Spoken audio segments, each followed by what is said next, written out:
Assalamualaikum. Saya akan tunjukkan ada satu fungsi baru yang pengguna live TV request lah.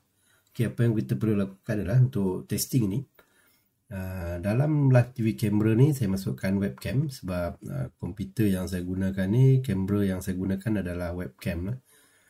Okay, kemudian dekat antara muka saya masukkan slide. So sistem dia akan run slide. Habis slide dia akan run hard disk. Kemudian dia akan run live TV. Ini fungsi baru yang kita masukkan, live TV. So pengguna yang ada live TV, nanti dia boleh buat selang-seli ya. Lepas slide, run hard disk. Lepas tu dia boleh paparkan live TV kedudukan kamera dalam masjid lah. Untuk testing ni, slide saya buat 5 second. Live TV dia akan dipaparkan selama 20 saat lah. Okay. Ini setting yang perlu dilakukan lah. Dekat antara muka, masukkan live TV pada sebelah kanan. Dan pastikan kamera untuk kedudukan kamera mana yang kita nak tu lah. So sekarang ni untuk testing saya buat live cam. So kalau di masjid surau selalunya gunakan kedudukan kamera waktu solat lah. Menggambar direct daripada belakang terus lah.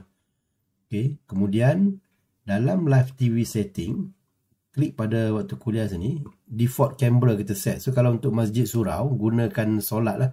Kita akan ambil gambar belakang direct. So nampak lebih gambar keseluruhan masjid lah. Kalau kita ambil mimbar, nanti atas mimbar je. Kuliah, nanti kalau dekat meja kuliah saja.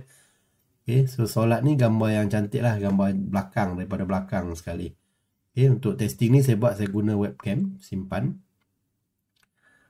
Okay, so sekarang kita akan tunggulah based on setting yang kita set dalam sini. Antara muka ni, slide, hard disk, kemudian dia akan run live TV selama 20 saat. Okay, kita tengok dia run. Mula run slide, 5 saat 1 slide.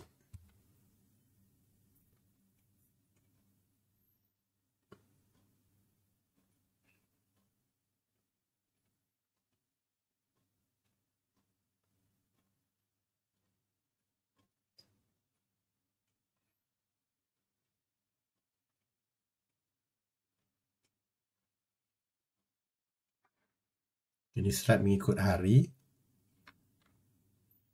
Kemudian hard disk. Tengok sistem dia automatic terus masuk ke dalam live TV. So yang setting ni kita set ke webcam lah. Untuk saya punya test ni default kamera yang saya gunakan adalah webcam. So dia akan terus play webcam. So kita tak payah nak tekan-tekan. So dia akan paparkan live TV ni selama 20 saat lah. Ini setting yang saya guna. So dia terus balik kepada slide semula. So sistem ni dia akan sentiasa berpusing macam tu lah. Ini untuk kelebihan kepada pengguna live TV lah. Ini request daripada JK Masjid di Batu Pahat sana. So dia nak buat macam tu. Maknanya nanti bila run sistem tu, sekejap masuk ada live TV lah. Ada setengah masjid yang ada internet tu, dia akan buat Mekah live.